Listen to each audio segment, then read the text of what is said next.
Hey everyone, it's Elaine Theriault, also known as Crazy Quilter on a Bike. I always tell people that I don't pin my blocks together when I'm sewing, and yet I get pretty accurate seams. And so I thought I'd just do a little video to show you my trick on making that happen. And so here's my little tool. So you can see right there, it's called a quilter's awl or a stiletto. And I have a block all ready to go, and I'm going to show you how I can get pretty accurate seams without any pinning.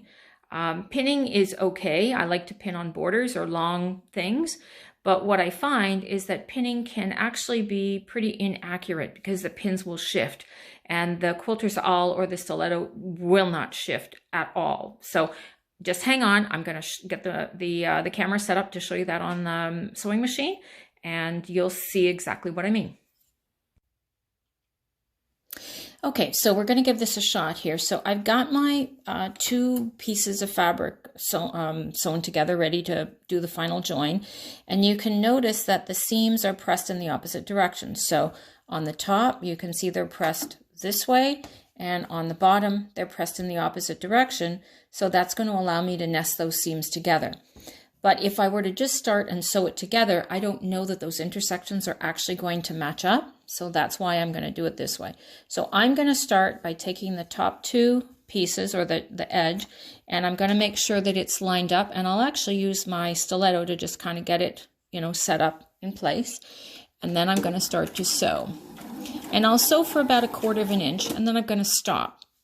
You notice I have my needle down, and then I'm going to take and pull that top one, or I may have to push it depending, and I'm going to now touch that intersection, and I can feel that those seams are actually nested up.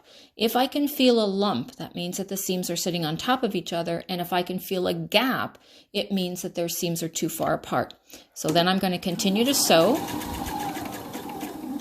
I'm going to stop as soon as that seam has gone under the needle, and then I'm going to take and do the same one. Now this one I have to pull a little bit more, and once it's in place, I'm going to hold it with the stiletto. Again, I'm going to stop. Now I'm going to come back and match up that center seam. Again, I can't feel any gap in there. So you can see when I'm doing this that I'm stopping and starting a lot, but it goes very quick. And we'll do the final one. And then the last thing that I do is I make sure that the two end pieces are matched up as well. And notice how I'm keeping my stiletto in place and keeping my seam allowance consistent all the way to the end of the seam. And then I can cut my thread. And let's just clip this away. And we open that up, and you can see that those seam allowances, are pretty nicely matched up, all of those intersections. And I didn't have to pin at all.